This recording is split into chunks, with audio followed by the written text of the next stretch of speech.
Gracias, señor presidente. Se han recibido los siguientes documentos para la cuenta. En primer lugar, un proyecto de ley iniciado en moción del diputado señor Gabriel Boric, que modifica la Ley General de Servicios Sanitarios y la Ley 19.496, que establece normas sobre protección de los derechos de los consumidores en lo que respecta al concepto de fuerza mayor en las zonas extremas y a las subvenciones justificadas de servicios que señala.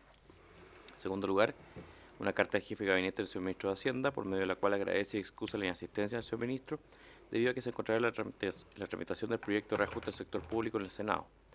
En tercer lugar, una nota del diputado señor Gabriel Boric, por medio de la cual solicita a la comisión recibir en audiencia al señor Marcos Leal, dirigente de la agrupación de pescadores de Magallanes, quien desea exponer la situación de más de 100 pescadores inscritos en el registro a quienes no se les asignó cuota de pesca de merluza. Y finalmente, un correo electrónico de la jefa de gabinete del señor intendente Magallanes, Antártica Chilena, por medio de la cual excusa la inasistencia del señor Jorge Frías Añón a la sesión del día de hoy debido a una visita a la localidad de Puerto Williams, provincia de Antártica, en compañía del señor ministro de Justicia. Y finalmente, señor presidente, sobre la cuenta se ha recibido una nota del jefe de bancada DC, por medio de la cual se da cuenta el reemplazo del diputado señor Iván Fuentes por el diputado señor Roberto León. Terminar la lectura de la cuenta, señor presidente. Muchas gracias. Sobre la cuenta, puntos varios. Adelante. No, si están invitados. Sí. Señor presidente, como usted se ha dado cuenta, al igual que los colegas que nos acompañan o estamos en este minuto sesionando, creo que no hemos logrado cumplir con la tarea de todo el esfuerzo que hicimos como Comisión de Zonas Extremas para los procesos de nivelación. Yo creo que eso debiera reflejarse, tomar un acuerdo de poder enviar un informe al ministro de Hacienda, haciendo una redacción de todos los hitos que hicimos en esta comisión. Yo sé que no es la Comisión de Hacienda, no es donde se aprueban los recursos, pero sí, digamos, donde canalizamos situaciones de habitantes que viven en zonas extremas. Yo creo que como última ley de presupuesto y principalmente como última ley de reajuste del sector público, que como hicimos la crítica más que una ley de reajuste del sector público, fue una ley miscelánea, que lo que fue buscar e ir resolviendo temas pendientes, no se logró cumplir con la expectativa de lo que significó el bono de nivelación de zonas extremas, tanto para los asistentes de la educación, para los funcionarios municipales y también para los funcionarios de la salud municipal, y más aún los últimos, discriminados por parte del gobierno por no haber aprobado sus representantes el acuerdo que suscribió el gobierno con los gremios. Así que creo que sería importante poder oficiar, ¿ya? No emitir un informe, oficiar al ministro como nota de queja, como comisión, no sé quiénes podrán participar, porque creo que nos comimos 4 años de mucho esfuerzo y también de recibir mucho compromiso por parte del gobierno que sí se iba a avanzar en esta materia y no se avanzó. Gracias, señor presidente.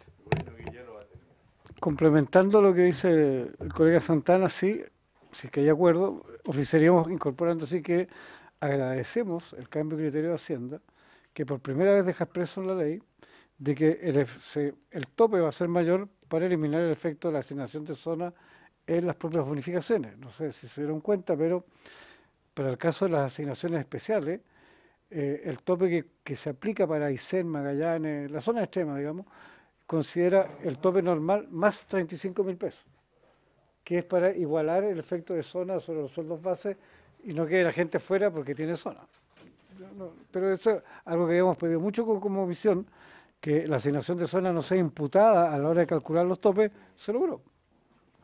Más allá que los montos no sean los que pedimos, pero sí logramos que como criterio se asiente de que la asignación de zona tiene que ser excluida a la hora de calcular el monto.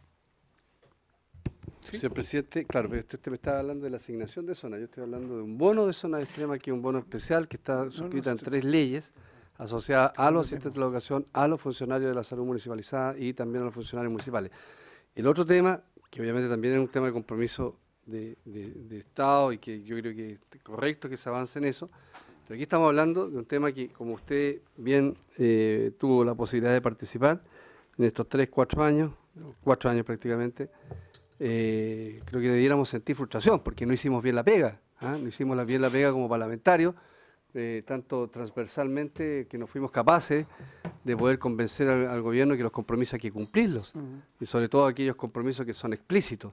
Y no fuimos capaces de transmitir, digamos, que con la gente, cuando se les da la palabra, hay que cumplirle, y no discriminarlo, como fue el caso de lo que pasó en esta última ley de reajuste del sector público. Y por eso que planteo esto en la Comisión de Zona Extrema, porque la discriminación estuvo focalizada en funcionarios, en trabajadores, que lo hacen en zonas cuya calificación es de zonas extremas o de zonas aisladas. Entonces, por eso yo quiero pedir el acuerdo para que podamos ¿cierto? Hacer este oficio al Ministerio rechazando la actitud del gobierno por este compromiso no cumplido y que trabajamos 3, 4 años y que existió la esperanza que efectivamente se iba a avanzar en este último año donde la presidenta Bachelet tenía la responsabilidad de avanzar. A ver, yo quiero insistir, yo comparto el criterio de que hubo un grupo de trabajadores que no fueron considerados, ¿ya? Pero los que sí fueron considerados, los asistentes de la educación, funcionarios públicos, en general funcionarios de universidades, se logró el objetivo que se había planteado de que para el cálculo de la excepción se incorpore la zona, cosa que no los afecte cuando se calcula.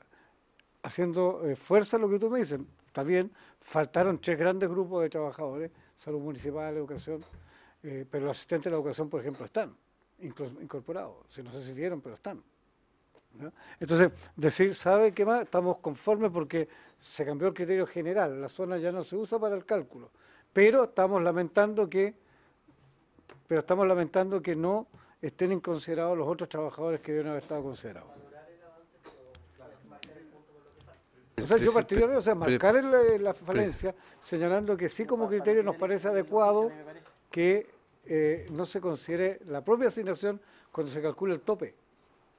No sé, presidente, mira, me parece bien, pero y este año se logró. Me parece bien, destaque el avance, pero también es importante, o sea, pero yo quiero ir a lo preciso, y lo preciso es que hay un grupo de trabajadores que de hecho tuvo un compromiso que en el año 2015 se iba a ingresar una ley de nivelación de bonos zona extrema que no sucedió, y que después del tercer o cuarto compromiso se dijo que en esta ley de reajuste del sector público del año 2017, aplicable el año 2018, se iba a proponer esta nivelación que no existe, porque lo que usted está planteando efectivamente es un saludo a la bandera, pero en definitiva no se está traduciendo en que esta ley diga a cuántos años vamos a llegar, si no se pueden de una vez, a cuántos años se va a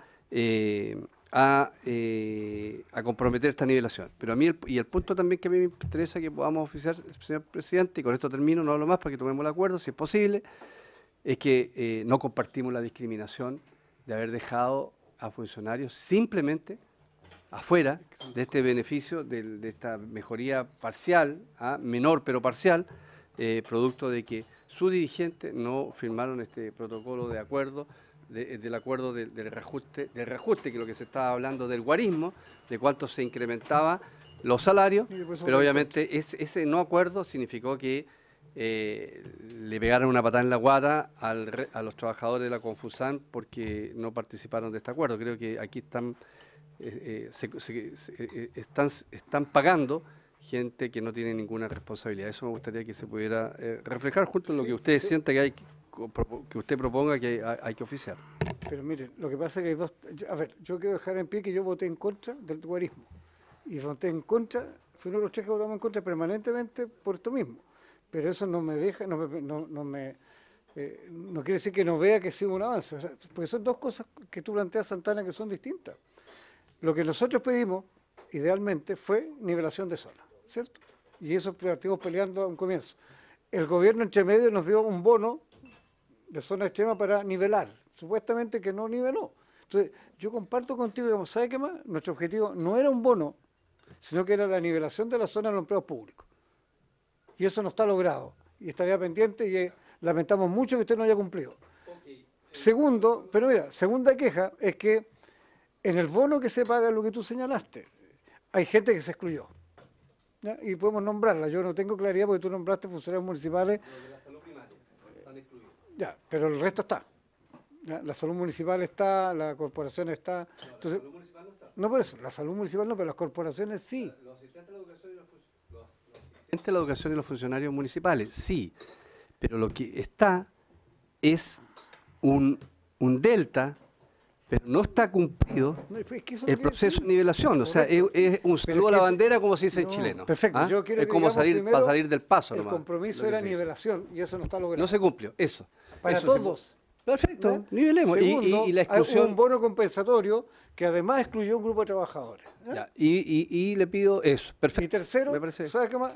Compartimos el criterio que cuando se calculan los tramos de corte no se aplique la zona como se está haciendo en este caso. ¿sí? Ah, está bien, Ya, eso. muy bien. Tomamos el acuerdo entonces. ¿Sí? ¿Habría acuerdo? Hay acuerdo. Secretaría está... No. Muchas gracias, señor presidente. Conversar y lo traemos redactado la otra semana y lo revisamos. Muy bien, muy bien. Hay acuerdo. O Pedrito lo mande por oficio ahí, o sea, por mail y lo Pero lo que imponemos. pasa es que la discusión fue bien... Sí, la idea es que lo podamos mandar antes que termine el gobierno. Eso Sí, es sí, importante. Manuel, yo no tengo problema si hay que hacer un borrador. Bien, ¿algo más en varios? Yo quiero en varios felicitar a nuestro colega David Sandoval, más allá del logro que han obtenido otros en su reelección, el caso particular de David que ha logrado llegar al Senado. Así que felicitaciones, David. Por favor, sí. Yo también quiero felicitar al diputado David Sandoval y senador electo David Sandoval. Yo creo que la región de Aysén se ha ganado un gran senador, le deseamos el mayor de los éxitos. Y sin duda es muy merecido el reconocimiento que le ha dado a su región diputado. Así que éxito y que Dios les bendiga. Muy bien. Estamos. Esperemos de ahí que no cambien el Senado. No. Que los senadores son... No se le, que no le olvidan de crezca la Cámara. Bien, si les parece, hacemos entrar a los invitados, todos juntos. Sí, Alejandro.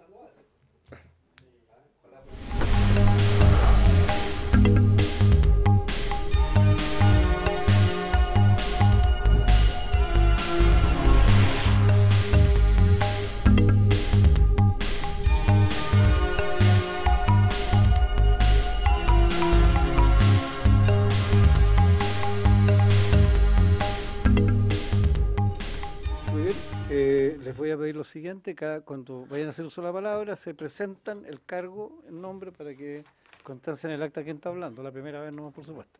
Así que no sé quién va a partir con el uso de la palabra, si hay alguna presentación. ¿Está puesta? ¿Está cargada en el computador? ¿Quién lo va a operar solo, automático?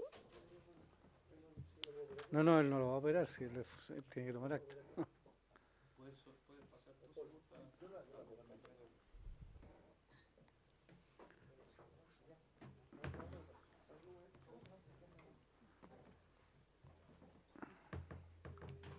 Ahí está.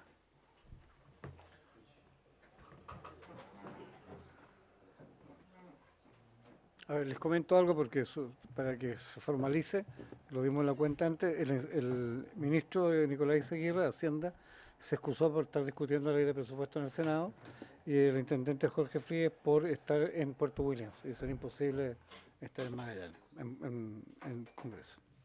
Por favor. Señor Díaz. Sí. Tiene que- Mantengo esta palabra. Honorables diputados, muchas gracias por recibirnos.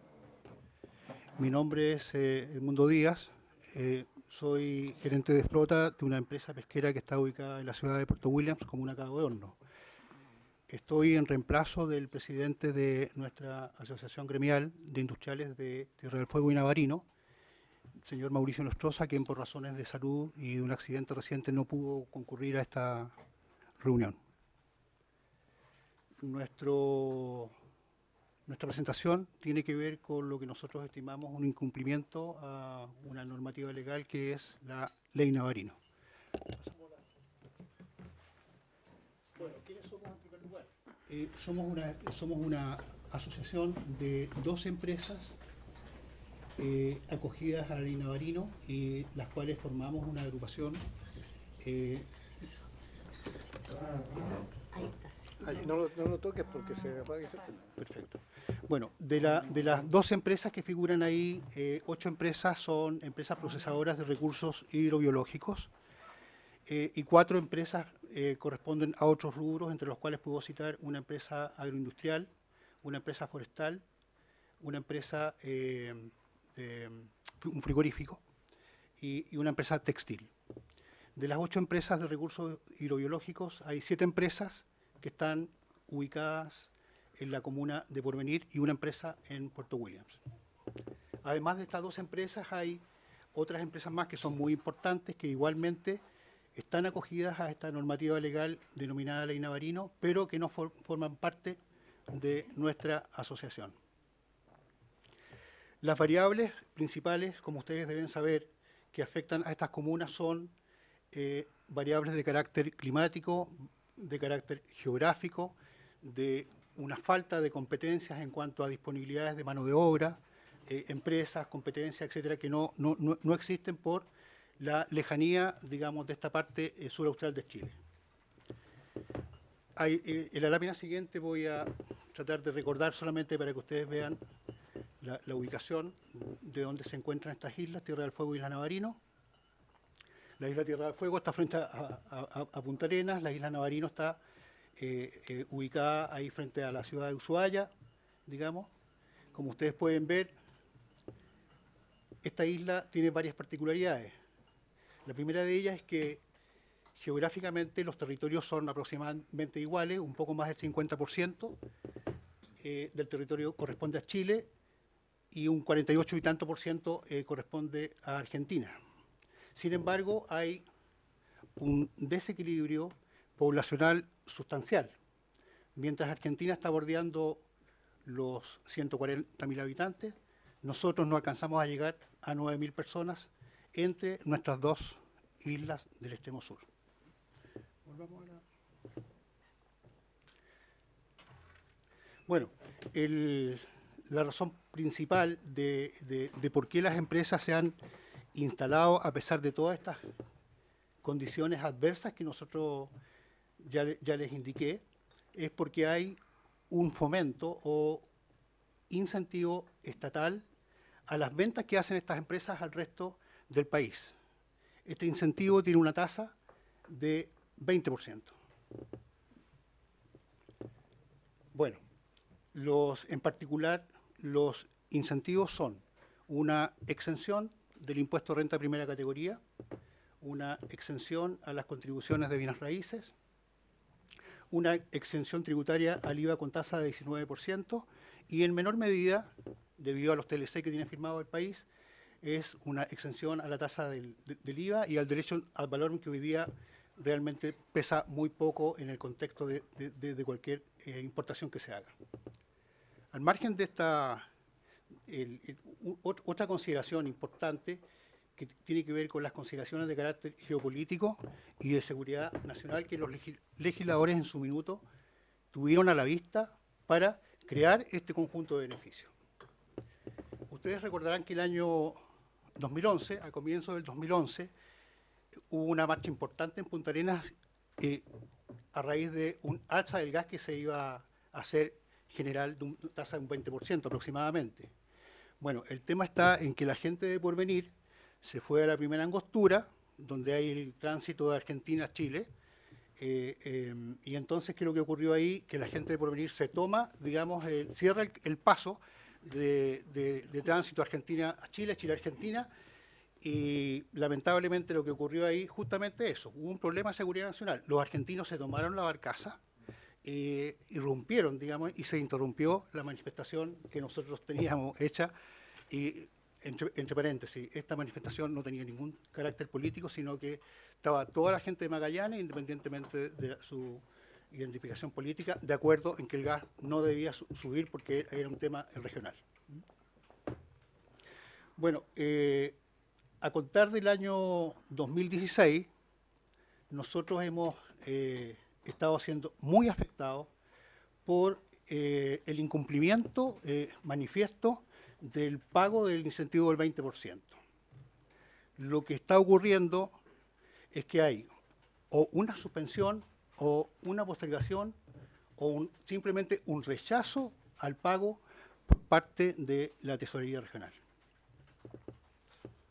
Además de esta suspensión de los pagos, hay una exigencia de impuestos internos de que las personas que venden sus productos a la gente que está localizada en en estas islas tiene que trabajar exento de IVA. Es un tema bastante específico y me voy a referir al final porque en el fondo no es lo más importante que vamos a exponer. La mira siguiente. Bueno, nosotros estamos frente a una postura de autoridades regionales que de alguna medida nosotros estimamos que están haciendo una presión a los servicios públicos y en particular a la tesorería regional, que es la que debe pagar los beneficios. Esta postura nosotros la vemos porque hoy día las empresas no están percibiendo el beneficio y eso está entramando los capitales de trabajo de las empresas. El 20% que debe pagar tesorería tiene destinos bastante básicos que son pago de proveedores, pago de remuneraciones y en general la operación habitual que tiene cualquier empresa. Esta campaña nosotros la estamos sufriendo a través de los medios de comunicación, escrita, por televisión, por radio. Y están enunciados los temas que hay ahí. Las frases recurrentes son que la ley Navarino es ineficiente, que las empresas están cometiendo fraudes, que hay una prerrogativa de esta autoridad que en el fondo es la única autoridad que está fiscalizando en forma intensiva y correcta, en circunstancias que siempre han habido fiscalizaciones desde que la ley partió. Desde el año 85 en adelante, todos los servicios públicos en los distintos gobiernos han cumplido su labor de fiscalizar en forma racional, oportuna, y se han cancelado los beneficios oportunamente. Otro título que generalmente nosotros vemos es que el costo fiscal de estas leyes es muy alto. Y la verdad es que ante la comunidad estamos muy desprestigiados como empresa. Este desprestigio también está generando un ambiente de que las empresas con esta incerteza o incertidumbre están paralizando en alguna medida algunos planes que tienen de inversión y desarrollo. Bueno, ahí hay algunos titulares, digamos, de nuestro principal medio escrito que tenemos allá en Punta Arenas, con algunos... Yo creo que lo deberíamos pasar nomás porque esa es una persona, un ícono que hubo ahí. Bueno, pásalas porque todas, como ustedes pueden ver, todas las informaciones que hay tienden a desacreditar los beneficios y bondades que ha tenido esta normativa legal para las empresas y para la región. Bueno, nosotros como agrupación gremial lo que hicimos fue a partir de los datos, de los balances del año 2016 de todas las empresas, consolidamos algunos datos básicos, datos absolutamente verificables porque están en los registros de compra, en los registros de venta y en los libros de remuneraciones de las empresas. Cada empresa entregó sus datos y nosotros generamos este consolidado que ustedes pueden ver ahí. La inversión en activos fijos de las plantas a valores históricos, sin actualización, es de 38.000 millones de pesos. Las ventas netas anuales del año 2016 ascienden a casi 56.000 millones de pesos. Los pagos en remuneraciones y mano de obra directa, 6.462 millones de pesos. Esto solamente a las 12 empresas que forman parte de nuestra asociación gremial. Si nosotros tomamos estas dos cifras, los 6.400 millones, lo dividimos por los 768 trabajadores y lo dividimos por 10 meses de trabajo en promedio, al tiro explico por qué, nos da una renta promedio imponible por persona de más de 800.000 pesos. Si aún esa cifra nosotros lo dividiéramos por 10 meses, tenemos una renta superior a los 700.000 pesos mensuales. Los 10 meses, ¿por qué están ahí? Porque nosotros tenemos una política pesquera de administración que básicamente establece muchos periodos de veda para proteger la reproducción de algunos recursos hidrobiológicos como la centolla, el centollón, el erizo. Digamos, hay periodos de inactividad en los cuales la gente no está generando actividad realmente remunerada, salvo muy pocas empresas que son para la mantención general de la actividad de las plantas, digamos. Bueno, en este cuadro yo lo que hice fue, lo que nosotros hicimos, perdón, fue determinar que de los 41 mil millones de pesos que nosotros tenemos registrados en las compras, hay una parte importante que se va directamente al pago de los productos pesqueros. ¿Quiénes reciben el pago de estos productos pesqueros? Los pescadores artesanales. Fíjese que a través del pago de las materias primas en forma directa, nosotros le pagamos la remuneración a 2.000 tripulantes. Esos 2.000 tripulantes, más del 90% de esa gente vive en Punta Arenas o en Puerto Natales o en estas zonas, no en las zonas de excepción, pero van a trabajar, extraen los productos y los venden a estas empresas. En promedio, más del 50% de los pagos de materia prima que reciben los armadores o los pescadores artesanales va destinado al pago de remuneraciones. Esos 26 mil millones de pesos, si nosotros los asociamos a los 2.000 tripulantes y a los 9 meses de trabajo, nos está dando una renta de 740.000 pesos por cada persona. También estamos afectados aquí porque aquí la regulación es un poquito más severa, digamos, en cuanto a que aquí ya se trabaja menos tiempo. Las plantas empiezan a trabajar antes de que lleguen los productos y terminan de trabajar después de que lleguen los productos. Pero los pescadores, digamos, están más acotados en cuanto a los periodos de actividad. Bueno, ahí está el detalle, digamos, de por qué nosotros sostenemos que estamos dando empleo a 3.500 trabajadores directos. Son los 1.500 trabajadores que trabajan en las comunas de Tierra del Fuego y Navarino, y son los 2.000 trabajadores que se desempeñan en 500 embarcaciones extractivas y de pesca, de transporte. Cada nave en promedio va con 4 personas arriba. Ese es el sentido, digamos, que tiene, porque calculamos que son 2.000 pescadores artesanales. Un parámetro básico es sostener que a lo menos 3 personas, o 3,4 personas,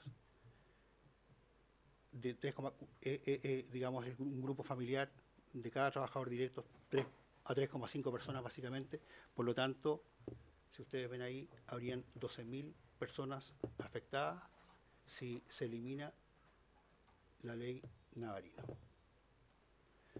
Bueno, lo que nosotros hemos hecho es tabular un poco lo que dice el criterio y el sentido común.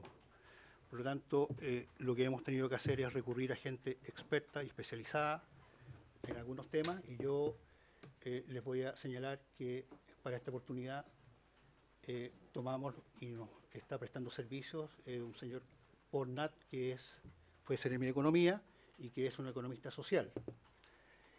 También nos va a acompañar la señora Carmen González, que ha sido contralora en el país, en la 11ª región y en Magallanes durante mucho tiempo. Por lo tanto, desde el punto de vista de la técnica, de la economía y las finanzas, nosotros pensamos que tenemos la razón. Y desde el punto de vista legal, pensamos que también tenemos la razón.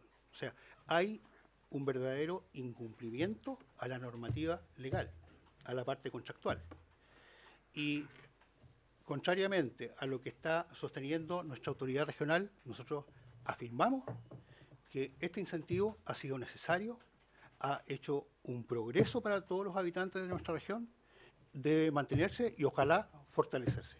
Así que dejo en primer lugar con ustedes a don Paul, que les va a hacer mención a los antecedentes económicos. Sí, pero la palabra la da el presidente. ¿Alguna consulta perdón. hasta ahora, colega?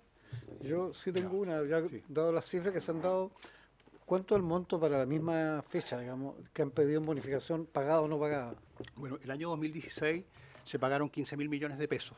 ¿Y eso es todo lo pedido? El 2016. No, eso es lo pagado. El año 2016. ¿Pero pedido cuánto es? No tenemos, nosotros manejamos los datos nuestros, pero No, por eso, de ustedes, sí. de las dos empresas que que muestran en el gráfico como pesa que cuánto gasta la Lo- Norma. lo- el dato que tenemos es lo que no nos ha pagado, que son 5.500 millones de pesos 5.500. atrasados por más de un año y medio. Sí, O sea, 16, 21 mil millones. sí, Ya. sí. ¿Está bien así o no? Eso por el año 2016. Lo que Sí. pasa es que esto es variable. Por Pero ejemplo, que tu monto que tú presentaste es 2016. Sí, sí, Ya, sí, pues, eso sí. sí. Eso es. Claro, si producen más, piden más. Sí. Señor presidente, disculpe por haber dado la No, palabra, no, fue mi intención. Don Paul, adelante, por favor. Pero es la ignorancia. La digamos, no costumbre. otra cosa, ¿no? Buenas tardes, mi nombre es Paul Gnat, soy economista social de la Universidad de Göttingen y fue de Serie de Economía hasta el año pasado en Magallanes y me corresponde dar la visión del aspecto económico sobre la ley Navarino. Lo primero, resaltar que desde el punto de vista de los macrodatos, los microdatos es una ley que ha tenido un impacto bastante positivo. Más adelante, por favor. Eso fue, explíquenme más.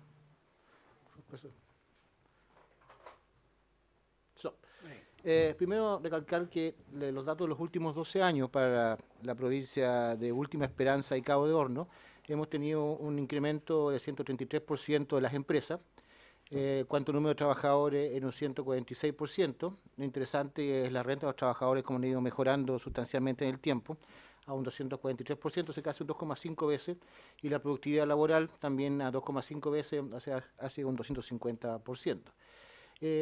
Una de las grandes discusiones es que la ley Navarino genera un gasto para el fisco, por lo tanto lo que hemos hecho es compararla con las ventas regionales, que corresponde a un poco más de un 0,5% de lo que pesa la ley Navarino, y si lo comparamos con las ventas nacionales, ese es el peso específico que tiene en el presupuesto de la productividad nacional, que es un 0,022%, para que tengamos un poco una relación de la envergadura de lo que gasto, el costo que tiene según dicen las autoridades de Hacienda, y para mí lo que es una inversión. También es interesante que se puede calcular el impacto que tiene el gasto del fisco, la ley Navarino en el año 2016, lo calculé para ese año. Por cada peso que pone el fisco, gasta en la ley de Navarino, los empresarios producen 89 pesos adicionales. Esa es la rentabilidad que da esta ley. Y si lo vemos desde el punto de vista de los trabajadores, por cada peso que va al sueldo de los trabajadores, 3 pesos adicionales generan las empresas. Por lo tanto, ahí es un factor no menor. Por lo tanto, el resumen, que después lo voy a repetir, es que el gasto tributario del fisco en Tierra del Fuego y Cabo de Horno es un muy buen ejemplo de una política social estatal de inversión social rentable y exitosa. Y vamos a ver enseguida los números, digna de ser emulada, ojalá, en todas las zonas extremas y todas las zonas rezagadas de Chile, porque es una herramienta estatal que ha tenido un efecto muy positivo. Bueno, lo dijo ya el mundo, que el cese de esta ley tiene un impacto sobre 1.500 empleados directos y sobre 2.000 pescadores, y que evidentemente va a llevar a una emigración de trabajadores a otras localidades del país, despoblando nuevamente esta zona, y corregir un poco los datos que ha hablado el Seremi de Hacienda reiteradamente, datos que son de su propio Ministerio de Economía, del Instituto Nacional de Estadística, que la población en Tierra del Fuego y Cabo de Horno es actualmente 12.574 personas, y las personas en edad de trabajar son 8.932, por lo tanto 3.500 o 1.500 personas menos sin trabajo, más las de Nova Australia y las empresas grandes, va a tener un efecto no menor sobre esa zona. A ver, ¿por qué se ha generado desde el punto de vista de Hacienda y de la economía una visión negativa de esta ley? Tiene una explicación histórica. Uno primero, recalcar que han existido 8 estudios durante el periodo anterior que han publicado y han opinado sobre las leyes de excepción desde el punto de vista de la economía. La más conocida es la que hicieron los asesores del Banco Interamericano de Desarrollo y el Banco Mundial, y todas estas leyes ocupan lo que se llama una matriz de insumo-producto, que es para el cálculo del Producto Interno Bruto Regional. Es una matriz que los que han estudiado economía, han tenido curso de economía, que es la contabilidad nacional. Es una sábana interminable de numeritos en que el Estado cada cierto tiempo, y Hacienda y el Banco Central, le piden y toman todas las facturas del país y ven quién le compra a quién, en qué proporción, y por lo tanto tenemos una relación de los flujos económicos regionales. Y esta matriz que ocupan todos los estudios es del 2003, la cual la matriz se sigue aplicando como que no hubiera habido ningún cambio en los comportamientos financieros y económicos de la empresa. Y además, todos estos 8 estudios ocupan datos anteriores al 2005. Por lo tanto, suponen que desde 2005 a la fecha se ha seguido comportando igual la zona de Tierra del Fuego y Cabo de Horno. En la literatura internacional, sin embargo, el Producto Interno Bruto es cada vez más cuestionado como una herramienta de medición demasiado gruesa y demasiado genérico. Es como que dijéramos, el sueldo promedio de los chilenos es tanto, pero sabemos que ya aquí en las comunas colindantes eso no es la realidad, y sabemos que en Las Condes también es muy superior. Por lo tanto, todos los estudios relacionados al Producto Interno Bruto solicitan y recomiendan no ocupar este instrumento, sino que abocarse a otro tipo de instrumento, que es algún tipo de base de microdatos. Y Chile cuenta con una base de microdatos, que en base a la Clasificación Internacional Industrial Uniforme, que es famoso CIU, y esta base de datos la genera Impuestos Internos desde el 2005 en adelante a la fecha, que es de acceso universal y pública, es una herramienta que también el Seremi de Hacienda tiene a su disposición y desconozco por qué no la está ocupando. No, un momento, hacia atrás. Esta base de datos de impuestos internos, que es una base de microdatos, permite comparar el tamaño de empresas, unidades territoriales de región y comunas por número de empresas, número de trabajadores, volumen de ventas, suma de renta de trabajadores dependientes y formados, con una serie histórica que va del 2005 a la fecha y que permite generar indicadores económicos de impacto sobre las políticas públicas. Bueno, aquí vamos a ver siempre tres elementos. La línea azul siempre corresponde a la tendencia del 2005 al 2016 del país. La línea verde siempre corresponde a la tendencia de Magallanes y esa punteada a lo que está pasando en la zona de Tierra del Fuego y Cabo de Horno. Y si vemos ya el número de empresas, proporcionalmente, donde más han crecido el número de empresas sobre la media nacional y sobre la media regional es Tierra del Fuego y Cabo de Hornos. Si lo vemos por número de trabajadores, tenemos que proporcionalmente donde más se ha contratado gente sí es a nivel nacional. Sin embargo, proporcionalmente Tierra del Fuego y Cabo de Horno tiene una mayor contratación que el promedio en Magallanes. Lo más interesante son las ventas. Después vamos a ver el tema de la renta de los trabajadores. Si vemos el tema de ventas, nuevamente Tierra del Fuego y Cabo de Horno supera con creces, especialmente a partir del 2014, las ventas promedio en esas zonas, superando la media regional y muy sobre la media nacional. Lo interesante, de acá desde el punto de vista de las políticas públicas, se tenía un efecto sobre los sueldos, y ya lo nombraba Edmundo sobre el efecto nominal, y desde el punto de vista estadístico, los sueldos también han ido en general en el país subiendo en los últimos 12 años, y en el caso de Cabo de Horno y Tierra del Fuego tenemos un incremento superior al resto de las dos medias citadas. Bueno, la pregunta es si ha tenido algún impacto en la productividad regional y en la productividad de Tierra de Fuego y Cabo de Horno. Eso se puede calcular y tenemos nuevamente el fenómeno que Cabo de Horno y Tierra de Fuego están muy por sobre la media de Magallanes y muy por sobre la media de nacional. Pero lo más interesante nos interesaba la productividad laboral, o sea, ha tenido un efecto en cuanto a la capacidad de producción, mejora hacia por capacitación en los trabajadores, y nuevamente tenemos el fenómeno visible y demostrable que en Tierra del Fuego y Cabo de Horno la productividad laboral ha sido pero más que fantástica respecto a la media regional y a la nacional. Bueno, para que tenga un punto de comparación, me he permitido hacer una comparación de cada uno de los distritos de los diputados que suponíamos que participaban acá en la Comisión de Zonas Extremas, para que vean un poco cómo estas leyes de excepción y de zonas rezagadas sí tienen un efecto positivo en todas las partes que se aplican, indistintamente de la zona que estamos hablando ahora. Primero vamos a ver el tema esa es la tendencia de la productividad laboral a nivel nacional, que se mantiene sobre 100. Después tenemos el distrito 1, que es arriba, eso es Arica y Parinacota, si no me equivoco. Después tenemos el distrito 2, que ha tenido fluctuantes por diferentes motivos. El distrito 3, que eso ha tenido problemas relacionados con la minería, por lo tanto hemos tenido problemas a la baja de la productividad por el tema del cobre. El distrito 4, ya más alejado con la minería a pequeña escala, ha tenido un vaivén en el tiempo. Un distrito 16, que es acá en la región metropolitana, que es una de las zonas rezagadas, y está en la zona, pero con muy poca o casi ninguna ley que lo favorezca, ha tenido una productividad laboral muy baja. El distrito 58, que es Palena y Chiloé, también ha tenido un vaivén de estas políticas. El distrito 59 ha ido también con un altibajo, porque no tienen todas las leyes de excepción que tenemos nosotros, por lo tanto hay un espacio de mejora. Y finalmente, vamos a ver al distrito 60, que es el distrito de Magallanes, ha tenido una alza significativa en la productividad laboral, y finalmente vamos a ver la productividad laboral en Tierra del Fuego y Cabo de Hornos. Entonces, claramente, cuando existen leyes del Estado que favorecen e incrementan la inversión privada en el fortalecimiento de la productividad laboral y empresarial, tienen un efecto positivo aquí y en cualquier parte del país. Bueno, el siguiente tema que salió es el peso que tiene la ley Navarino en cuanto a las ventas regionales, también lo nombraba Edmundo acá. En 2005, la relación de esta ley con las ventas en general de la región de Magallanes era un poquito más de medio por ciento.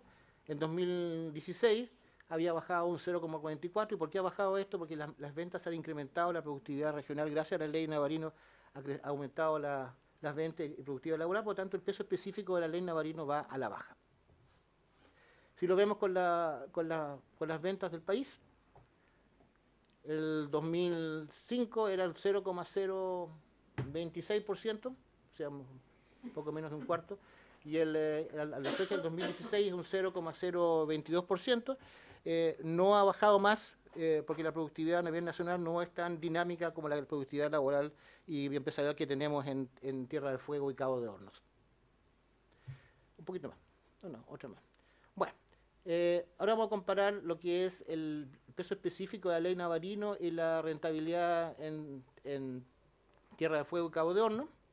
Y como pueden ver ustedes, el gasto fiscal, yo creo que es una inversión, se ha mantenido estática en el tiempo con una leve baja a medida que va subiendo la productividad.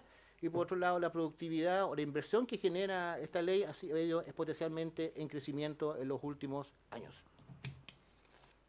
Si lo vemos esos son los montos nominales que va generando la ley Navarino en Tierra del Fuego, los números pequeñitos, y se dan cuenta que el delta o el adicional de la rentabilidad de esta ley, entiendo no como gasto, como rentabilidad, ha sido el crecimiento exponencial hasta el 2016.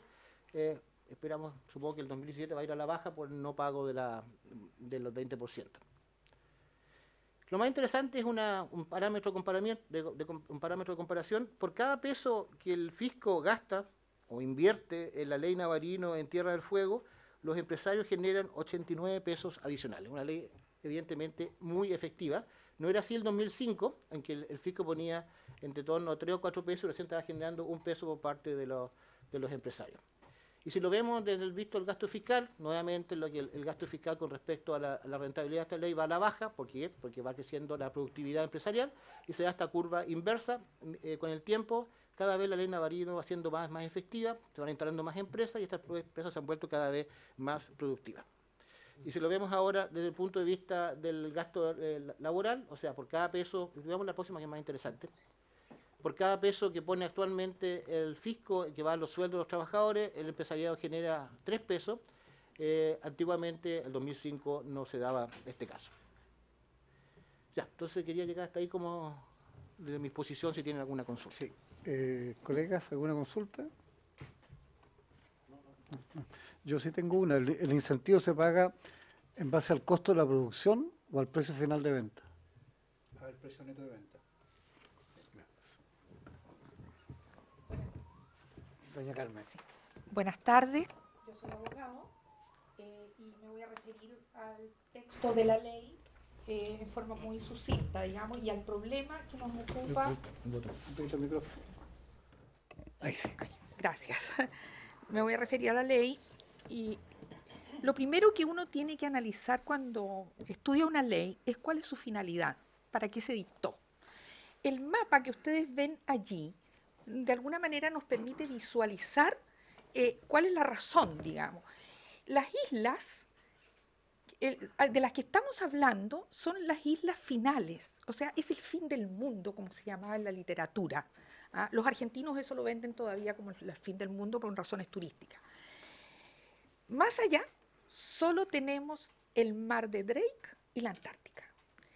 Desde Puerto Williams a la Antártica hay 990 kilómetros. De Puerto Williams a Santiago de Chile hay 3.650 kilómetros aproximadamente.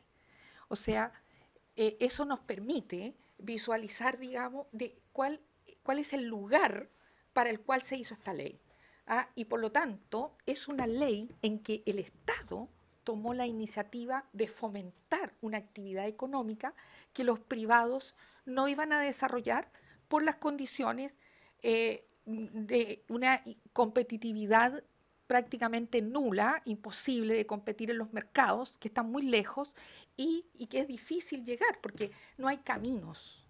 Ahí se llega por barco o se llega por avión, cuando el clima lo permite. La siguiente.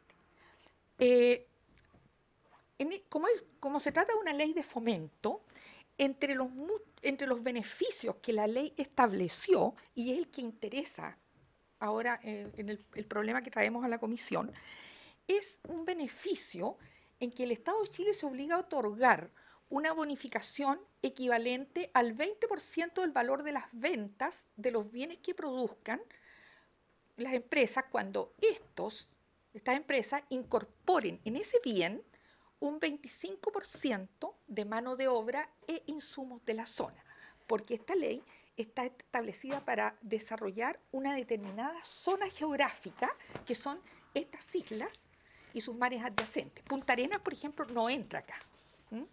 Es el sur del Estrecho de Magallanes, el sur del sur. Bueno, el beneficio no basta para que el empresario invierta. El empresario, toda inversión, y eso quiero recordar que el presidente Lagos lo dijo en una asamblea internacional, dijo, Chile es el país que más invierte porque es el que da más certezas jurídicas, porque se necesitan certezas jurídicas para poder emprender estas riesgosas actividades económicas. Entonces, ¿cómo damos certeza jurídica? ¿Cómo el Estado garantiza esa certeza jurídica? Primero, estableciendo un contrato entre el Estado y el industrial, porque los contratos son amarras, son ligazones. Obligación en el derecho romano viene de obligar, de lazo, porque el obligado estaba amarrado al otro, y si usted no pagaba su deuda se convertía en esclavo. Por eso hablamos de el Estado es un contrato, los contratos tienen que cumplirse. Los contratos no se pueden modificar unilateralmente porque son entre dos partes. El contrato es un acuerdo de voluntades entre dos partes, por lo tanto, esa es la primera garantía de certeza jurídica. Y la segunda garantía de certeza jurídica, o sea, el legislador quiso asegurar de tal manera el desarrollo de estas actividades que colocó expresamente en la ley que los beneficios, en este caso, este beneficio del 20% del pago de las ventas, los beneficios de la presente ley, dice, así como continuarán gozando las industrias, digamos, hasta la extinción del plazo expresado en el inciso primero, o sea, hasta la extinción del contrato que se pacta, porque este contrato no es eterno, tiene un plazo de ejecución. No obstante, cualquier modificación posterior que puedan sufrir parcial o totalmente sus disposiciones. Y digamos, ni siquiera los legisladores pueden hacer ese cambio. Ustedes pueden derogar la ley, pero esa ley no va a afectar a los que ya contrataron. Ni siquiera, tampoco pueden modificar las reglas del juego, porque estamos hablando de un contrato. Y este concepto es un concepto que se ha ido ocultando, se ha ido oscureciendo. Se actúa como si el Estado tuviera una potestad exorbitante y puede hacer lo que él estime que sea más conveniente para su idea del momento, digamos. En circunstancias que aquí hay un contrato, hay un vínculo entre dos partes. La siguiente. Y esto no lo digo yo solamente, por favor. Miren, hay un dictamen de la División Jurídica de la Contraloría General de la República, el 16.780 del 88, que dice que a propósito de la ley Navarino, dice, las relaciones entre los sujetos del contrato se rigen por las normas propias de tales convenciones y no pueden ser invalidadas sino por su consentimiento mutuo o por causas legales. La administración no puede dejar de cumplir las obligaciones contraídas en virtud del convenio, ni puede modificar lo pactado sin el consentimiento de la otra parte, lo que no es más que la consecuencia natural de su manifestación de voluntad válidamente expresada. Lo dice la Contraloría General de la República, no lo digo yo. Bueno. ¿Sí? ¿Esta ley tiene un reglamento? No, no tiene un reglamento. Bueno, la ley, el problema que tenemos, el problema puntual que tenemos en estos últimos 3 años es que se ha rechazado el pago de la bonificación a pretexto que el industrial, contratante, no cumple con los requisitos para tener derecho a esta bonificación del 20%. Pero la pregunta es, ¿a qué requisitos se están refiriendo? ¿A los requisitos que estableció el contrato original que se pactó y que se firmó por una escritura pública entre el Estado de Chile, representada por el tesorero, y el industrial? ¿O son requisitos nuevos? Esa es la pregunta. ¿Son nuevos requisitos introducidos por vía administrativa en circunstancias que hay una norma de protección que ni siquiera el legislador puede cambiar las reglas del juego, pero menos puede hacerlo la autoridad administrativa? Así.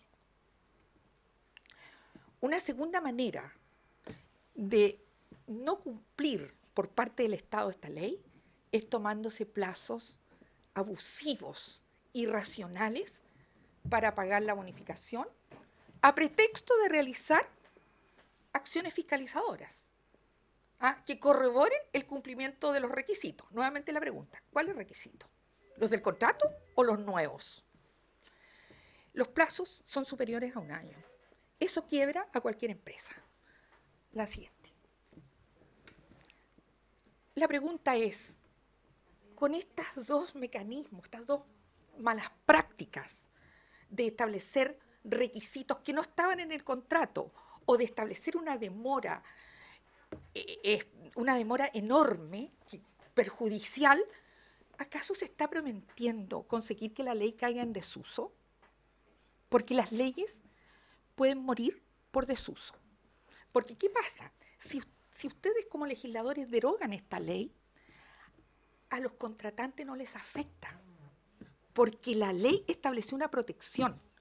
Entonces, si queremos terminar con las empresas que están en Tierra del Fuego y en Navarino protegidas por estas leyes de fomento, tengo que buscar alternativas de facto, de hecho, voluntaristas, no legales. O sea, me tengo que ir por la vía oscura para poder terminar con ellas. O sea, entonces la pregunta es, a través de decir que no cumplen estos requisitos nuevos, o decir, o prolongar en el tiempo a propósito de una fiscalización el pago, yo puedo ahogar la actividad económica. ¿Qué industria resiste? Porque el 20% estas empresas lo necesitan. Lo necesitan. Sin ese 20% no les es rentable estar ahí. La siguiente. Ahora, ¿cuáles son los requisitos contractuales para pagar la bonificación? Los que el derecho establece, es decir, los del contrato.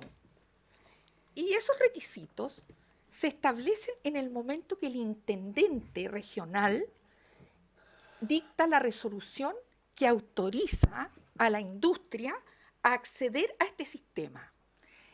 Al intendente se le presenta un proyecto con un estudio de costos, diciéndole cuáles van a ser los insumos que van a entrar, cuánto es la mano de obra que se va a ocupar. El intendente tiene las atribuciones de decidir si ese proyecto entra o no entra al sistema de la ley Navarino. Y si así lo decide, dicta una resolución autorizando, y esa resolución se reduce a escritura pública, entendiéndose que el proyecto forma parte de ello, y se firma por el tesorero regional y por el industrial, y en ese momento tiene el carácter de un contrato, porque la ley así estableció esa naturaleza jurídica. la siguiente, ese es el dictamen que ya les leí. Bueno, ¿de qué formas hacemos inaplicable la ley Navarino entonces?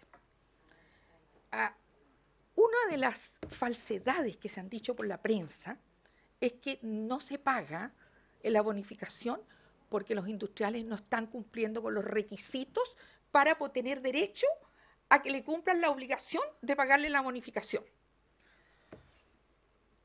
Ejemplo, hay un oficio del señor intendente de este año en cuyo numeral 12 establece un listado de insumos que ordena excluirlos del cálculo de la integración en el 25% de insumos o de mano de obra. ¿Y de dónde sacó eso? ¿De dónde sacó eso? Eso no está en la ley. No está en la jurisprudencia de la Contraloría General de la República. No hay ninguna parte de la Contraloría. Yo leí todos los dictámenes, los estudié todos, y no hay ninguno que diga, por ejemplo, que la energía que se usa para producir un bien tiene que quedar fuera. Y el intendente ahora lo ha dicho. En circunstancias que hay empresas Perdón la introducción, pero da lo mismo que lo diga. ¿Ah? Pero da lo mismo que lo diga ahora. No puede alterar la naturaleza del contrato inicial. Perdón No la entiendo. ¿Ah? Yo lo entendí. Da lo mismo que lo diga porque no altera la naturaleza inicial del contrato. No puede alterar. Bueno, lamentablemente la está alterando en la práctica, diputado, porque no están pagando por esa causa. Entonces, yo me pregunto, en el caso de la energía, pongámoslo como ejemplo, si yo soy fabricante de pan, ¿cierto? Yo necesito materias primas, necesito harina, agua, levadura, sal, y también, pero eso forma la masa, pero eso no es pan. ¿Qué necesito para que se transforme en pan? Energía térmica. Y ahí recién se me transforma en pan. Entonces, esa energía térmica, ¿se incorpora o no se incorpora? ¿Es necesaria o no para producir el bien o la mercancía final? Si lo es. Y si yo en mi contrato original tenía contemplada la energía, ¿por qué ahora, a través de un oficio, me están diciendo que no me van a considerar eso y que por lo tanto a mí no me da el porcentaje y no me pagan la bonificación? Esos son los problemas que existen en la práctica en este momento en la región. Otro ejemplo es que en Sernapesca hay una ley que establece, o sea, la ley de pesca y acuicultura, que fue modificada ahora el año 2015, estableció que las naves, digamos, de pesca inscritas debían tener un posesionador satelital, pero excepto, lo dijo en el artículo 64, letra B de la ley, excepto cuando se trate de naves para extraer recursos bentónicos. La centolla es un recurso bentónico. Todos los animalitos estos que andan por debajo, caminando, digamos, son bentónicos. Y resulta que la ley estableció esa excepción, ustedes, los legisladores, y resulta que el director de Sernapesca no lo considera. Él él por su cuenta tiene, según él, instrucciones escritas por algún instructivo interno, digamos, y simplemente, entonces, no se paga porque la embarcación no tenía ese aparatito. Entonces, eso, la siguiente, por favor. Bueno, respecto a la demora del pago, es el tesorero regional el que paga. A él se le presenta la solicitud de pago de la bonificación y él es el que paga. Ahora, el tesorero regional, en este caso, tiene dos tipos de obligaciones que conceptualmente podemos diferenciarlas. Por un lado, él, por el Estado de Chile, tiene una obligación contractual que cumplir. Pero también como funcionario público, él tiene una obligación funcionaria interna del servicio, que es el de velar por el resguardo del patrimonio público. Y para ello tiene atribuciones fiscalizadoras y eso nadie lo discute. Ahora, estas dos obligaciones deben cumplirse con racionalidad, deben cumplirse en armonía. El derecho establece que debe haber armonía entre las normas. Las normas tienen que ser concordantes unas con otras, no pueden entrabarse unas con otras. Por lo tanto, digamos, y él debe cumplir además como funcionario público con ciertos principios que están establecidos por las leyes modernizadoras que este Congreso Nacional ha establecido para modernizar la función pública. Y esos principios son los principios de eficiencia, de eficacia, que están contemplados en la Ley 18.575, Ley de Bases de la Administración del Estado, el principio de celeridad, de no formalización, establecido en la Ley 19.880, la Ley de Procedimiento Administrativo, que fue una ley que fue establecida justamente para agilizar la tramitación, para que no se demoraran, lo dijo el Senado de la República en sus sesiones, dijo que era, en la sesión número 29 del año 2002, dijo que era para cortar los trámites, para ajustarse a la velocidad de la economía del siglo XXI. Y resulta que allá estamos al revés. Se ha invertido, el Estado de Chile ha invertido en modernizar la estructura administrativa. Ha invertido en tecnología, ha invertido en capacitaciones y también ha desarrollado estos cuerpos legales que no se están cumpliendo. Entonces, aquí con la demora, no solamente estamos infringiendo la ley Navarino, se están infringiendo los cuerpos legales fundamentales que rigen la administración pública. La siguiente. Bueno, y esto es nuevo, es de los últimos 3 años.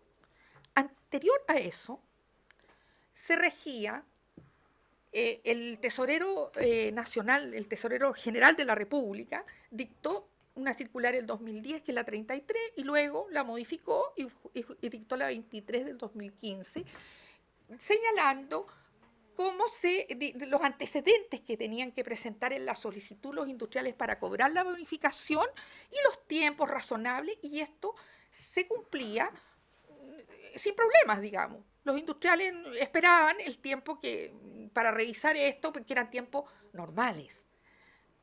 Pero actualmente no es así. Actualmente se dice que para fiscalizar se hace una serie de tramitaciones. Por cada solicitud que pide el pago de la bonificación, hacen verdaderas pericias. Investigan, pero todo, y sin ningún resultado. Porque prácticamente no han encontrado ninguna infracción. Lo que indica que aquí están siendo ineficientes. Además, hay una cosa. Los industriales no se oponen a la fiscalización, pero siempre y cuando sea una fiscalización ex post, porque los controles se clasifican en controles ex ante y controles ex post. Los controles ex ante están establecidos expresamente por la ley. Son de derecho estricto. No cualquiera puede hacer control ex ante. Un ejemplo de control ex ante es la toma de razón de la Contraloría, que es previa a que el acto nazca en la vida del derecho. Pero todos los demás controles que establece la legislación chilena son ex post. El Servicio de Impuestos Internos controla al contribuyente después que hizo su declaración de impuestos y todo. La tesorería también lo hace. Ahora, la Contraloría, sus auditorías, y usted que fue alcalde lo sabe, va a controlar periodos anteriores. Llega a controlar y dice, vengo a controlar el año anterior y el anterior a este. Por lo tanto, son controles ex post. Entonces la pregunta es, ¿por qué el tesorero regional, si quiere controlar, que controle? Él tiene obligación funcionaria de fiscalizar, que lo haga, pero que lo haga ex post, sin entrabar el contrato, las obligaciones del contrato, porque tiene que haber armonía en el cumplimiento de ambas obligaciones. Esta dilación es contraria a derecho, y así lo ha declarado la Contraloría Regional ante un reclamo de los empresarios. Bueno, por último, quiero hacer una referencia a la inexistencia de pronunciamientos judiciales en relación declarativos sobre estos temas.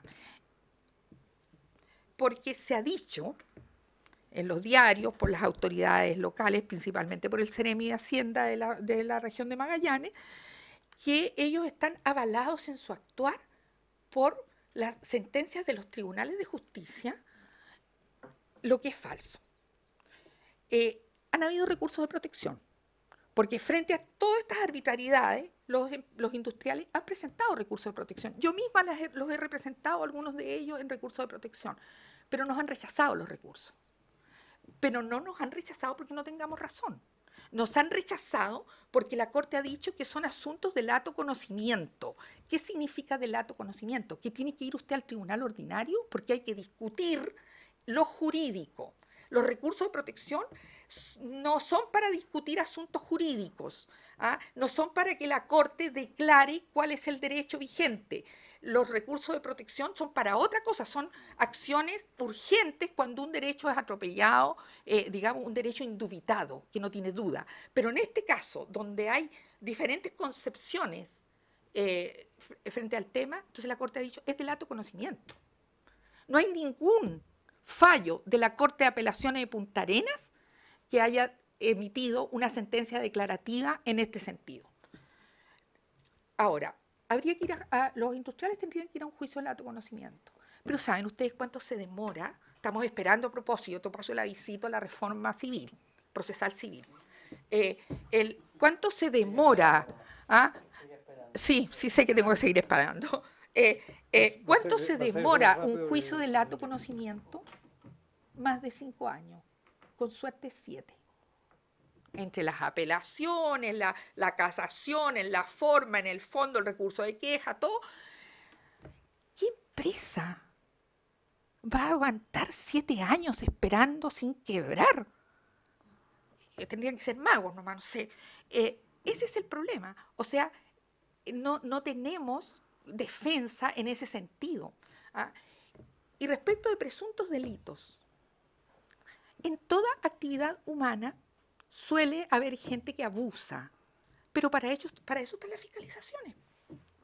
Y las fiscalizaciones ex post. La Contraloría dice, en este mismo dictamen, dice, la autoridad administrativa, en cumplimiento de su obligación de cautelar los recursos públicos involucrados, debe vigilar la fiel y oportuna ejecución de las obligaciones contraídas por el beneficiario de las preferencias previstas en la Ley Navarino, debiendo ejercer las acciones correspondientes en caso de infracción por parte de éste a los deberes derivados del contrato respectivo a través de las vías legales pertinentes.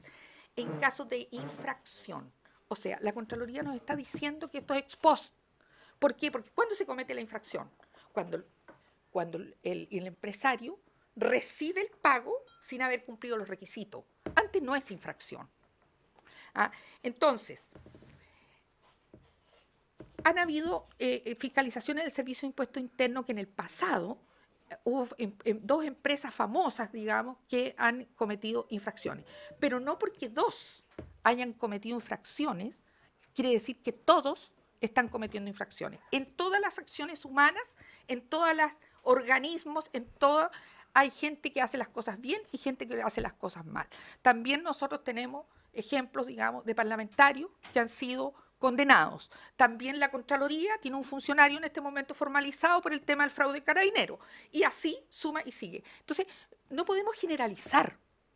Y el problema es que se está haciendo una campaña de desprestigio generalizando, como si todos fueran los que cometen fraude.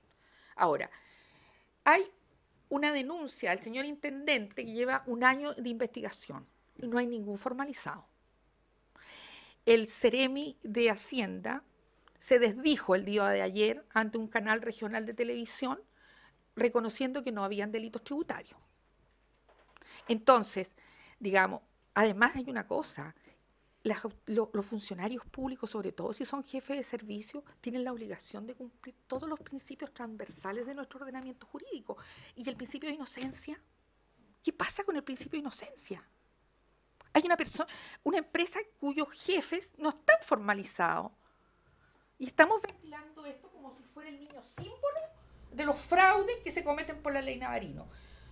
O sea, no hay realmente, y además hay otra cosa que tomar en cuenta, las responsabilidades penales son personales. Bueno, hasta aquí es digamos, lo que les puedo explicar de la ley para no extenderme, digamos. ¿Alguna consulta? ¿Quieren agregar algo más? ¿Alguno de ustedes? La solicitud. Bueno, nosotros tenemos dos solicitudes específicas.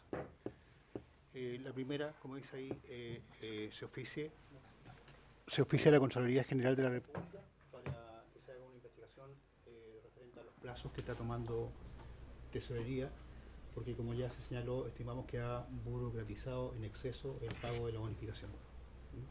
Y esto está ahogando a las empresas y además, como ya quedó demostrado aquí con los antecedentes que entregó la señora Carmen, es ilegal lo que está ocurriendo.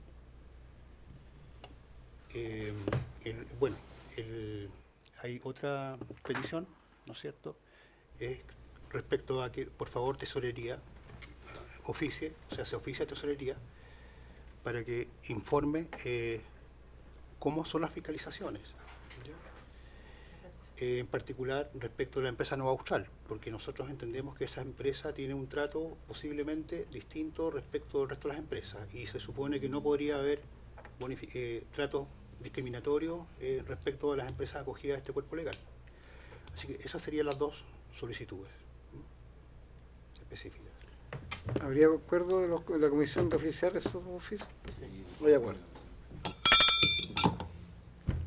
¿Alguna otra cosa? Colegas. Sí, presidente, esta comisión es comisión de zonas extremas y como zona extrema vivimos las circunstancias de vivir en esos territorios apartados y también vivimos las consecuencias de cómo somos capaces también de llevar el desarrollo, cómo llevar el crecimiento a esos territorios. Sorprende en todo caso la situación de que una ley que esté vigente no está siendo efectivamente aplicada y en tal sentido me parece bien los oficios que se han requerido a objeto de aclarar la situación de ese punto, de esos dos puntos que ustedes señalan en esa dirección. Pero también me queda a mí esta sensación de que cuál es la visión que tiene el Estado respecto de qué hacemos con estos territorios, porque la ley Navarino, la ley Austral, el DFL 15, el 889, la asignación de zona, en la última ley de reajuste se incorporó incluso otros territorios a los bonos zona extremas, como la provincia de Chiloé, ¿ya? O sea, estamos hablando donde el propio Estado crea, ¿no es cierto?, estos mecanismos de desarrollo particular, incluso más, crea mecanismos como el plan de desarrollo de zona extrema, ante el plan Aysén. O sea, siempre desde el Estado existió esta voluntad. Porque además entendemos que Magallanes, que Aysén, que Arica, Parinacota, Iquique, ¿no es cierto?, son territorios que requieren obviamente una dinámica y una visión del punto de vista. Ustedes plantean un tema súper concreto de no aplicación de la ley Navarino, ¿no es cierto?, en relación al pago que legítimamente, por lo que ustedes señalan, ¿verdad?, les corresponden a las empresas que están en la zona, que están en virtud de esa norma, empresarios estimaron aquí hay que instalarse, aprovechemos este beneficio, ¿no es cierto?, y a través de ese beneficio el Estado, ¿qué es lo que dice? Van a ganar los empresarios, pero también dice el Estado, va a ganar nosotros como país, porque vamos a tener actividad económica en territorios, ¿no es cierto?, rezagados y extremos. Incluso más, aquí mismo hemos tenido al subsecretario de Desarrollo Regional, donde le hemos planteado la visión que tiene con respecto a otros territorios, y qué hacemos con ellos, ¿ya? Por eso resulta de todo preocupante, porque a mí me ha tocado obviamente enfrentar situaciones cuando uno le pide al Estado condiciones excepcionales para territorios especiales. Por lo demás la propia Constitución lo señala, ¿no es cierto? Hay incluso una política nacional de desarrollo de localidades aisladas, hay un programa nacional de territorios rezagados. El Ejército habla, ¿no es cierto?, de las fronteras interiores. O sea, hay toda una voluntad de desarrollo. Estamos hablando de un sector del extremo austral de nuestro país, compartida más con una nación vecina que nos lleva a cancha y tirolada, ¿no es cierto?, en beneficios para el incentivo del desarrollo de la zona. Y ahí podemos comparar, ¿no es cierto?, Ushuaia con Puerto William y nos tendríamos, ¿no es cierto?, que dar con varias lamentaciones, incluso más. Tenemos aquí pendiente la tramitación de una ley que es el Estatuto Antártico y que lo paramos porque es un chiste el proyecto de ley que nos presentaron. Tan chiste era el actual, que presentó el actual gobierno, como el que presentó también el gobierno del presidente Piñera en las postrimerías de su periodo. ¿Y eso qué es lo que habla fundamentalmente? Yo digo, de una ausencia de una señal estratégica de desarrollo del territorio. Porque estos incentivos deberían ser, incluso más, nosotros desde la región lo estamos diciendo, aquí hay que perfeccionar las normas que tenemos, ¿no? 1/3 de Chile continental, Palena, Aysén y Magallanes. Menos del 2% del país, menos del 2% del Producto Interno Bruto. Y uno se pregunta ¿por qué? ¿Es porque nosotros somos tan flojos que no hacemos las cosas bien o no queremos producir? Es porque las desventajas que tiene la zona extrema con respecto al centralismo son enormes. Si no tenemos ni siquiera un camino. ¿Ah? Ni siquiera un camino tenemos que nos conecte con el resto del país. Entonces, por eso estas normas deberían de ser efectivamente un motor para las comunidades. Yo, en lo personal, presidente, creo que obviamente vemos una situación donde yo creo que hay una ortodoxia en el mundo de Hacienda, donde crear instrumentos excepcionales, donde crear territorios especiales, donde crear normas particulares, los pone a algunos súper alérgicos, ¿ya? Y lamentablemente esa visión lo único que está haciendo es que está rezagando a los territorios australes. Yo no me imagino a Tierra del Fuego sin estos 3.500 empleos, ¿ya? Realmente no me lo imagino. Cuando nosotros íbamos a estar propiciando el poblamiento, el crecimiento, la inversión, el Estado siendo un colaborador de este esfuerzo, nosotros en la región de Aysén tenemos que iniciar un proceso distinto, porque hasta ahora todo vive del Estado. Y necesitamos ahora la contraparte del mundo privado, ¿no es cierto?, que se haga parte de los desafíos que tenemos con la región. De lo contrario, tenemos universidad, están egresando jóvenes, se están titulando, otros tantos están regresando a la región con sus títulos técnicos profesionales de todo tipo bajo el brazo y se encuentran con que la región no están generando crecimiento productivo, no están creciendo empleo. ¿Y qué hacemos con esos jóvenes? Van a irse, viven más, y es otra preocupación final. Palena, Aysén y Magallanes viven menos de 300.000 chilenos en ese territorio. Es más de 1/3 de Chile continental. Menos de 300.000 chilenos viven en ese territorio. Tenemos más argentinos viviendo al otro lado de la Patagonia Argentina que chilenos en su propia tierra. Y algo es porque no estamos haciendo bien las cosas. Y esto demuestra de que desde el aparataje público no estamos haciendo bien las cosas, desde que tenemos que tener una visión y que además nosotros como Comisión de Zona Extrema también hemos intentado aquí, ¿no es cierto?, tener al ministro de Hacienda, tener a la autoridad, y pucha que cuesta. Pareciera ser que los territorios extremos no están en el corazón del Estado, para no hablar de gobierno, ¿ya? No están en el corazón del Estado porque es un problema endémico desde hace muchos años. Así es. Adelante. Gracias, presidente. Bueno, en primer lugar agradecerles la oportunidad que podemos tener en esta comisión de poder conocer la realidad que están viviendo ustedes allá. Y lo primero que a mí me genera esto es de una frustración y de un desincentivo brutal. Porque cada uno de nosotros tenemos zonas que son muy complejas desde el punto de vista geográfico y siempre se ha visto como la panacea o la solución a los problemas lo que ustedes lograron, de tener una ley especial. Pero cuando vemos que la implementación se comienzan a generar una serie de problemáticas, por supuesto que nos dice quizás esa no es la solución. Por eso yo preguntaba, porque claro, la técnica legislativa por regla general nos establece el marco normativo de carácter general, por eso yo preguntaba específicamente si tenía un reglamento que estableciera algún tipo de otros requisitos. Acá se me dijo, claro, después claro, ahí se planteó que había una relación contractual y que estaba establecido en el contrato. Y claro, cuando uno ve que esto en definitiva tiene objetivos que son comunes a nuestras regiones, de un factor geopolítico, de tener habitantes en zonas que son estratégicas de nuestro país, que por supuesto tiene por objeto también fomentar el empleo, cuesta entender. Y yo tengo, sin perjuicio de aprobar la moción planteada por usted, señor presidente, de pedir estos dos oficios, me gustaría poder también conocer en esta comisión cuál es la versión oficial de las autoridades de gobierno. Acá se habló en varias oportunidades de lo que ha planteado el Seremi de Hacienda, el propio intendente, pero acá, de acuerdo a lo que ellos nos han planteado, hay un abierto incumplimiento de la normativa a través del establecimiento de una serie de requisitos que no estarían consignados en la ley. Por lo tanto, me gustaría que se pudiera invitar al señor intendente y conjuntamente con el Seremi de Hacienda para que den las explicaciones pertinentes a esta comisión de qué es lo que está ocurriendo. Sumando a los dos oficios ya planteados. Y si tengo una duda, en una de las láminas se planteó que había una investigación especial de parte de la Contraloría. No me quedó claro si eso había finalizado o eso está todavía... Está en curso. Ah, ok. Gracias, presidente. Sí, colega Trisotti, no, la invitación está en pie. Ellos nos han dicho que no van a venir, excusaron la inasistencia para esta reunión, nosotros vamos a insistir a que vengan. Y obviamente, cuando tengamos confirmación, le vamos a avisar a ustedes como interesados, por si alguno puede estar presente o verla por la tele. Si, estas sesiones son transmitidas, así que no. En ese tema, por lo menos saber qué se dijo. Yo hice preguntas que la respuesta la sabía. Solamente era para llamar la atención porque yo creo que esto está ocurriendo. Ustedes en su propia posición lo dijeron. Desde el año 2015 en adelante las ventas, el valor de las ventas se multiplicaron por 10. Por lo tanto, el valor de los incentivos también se tendría que haber multiplicado por 10. Bueno, teórico. No, a ver, perdón. Se multiplicaron por 10, distinto que se hayan pagado. ¿No?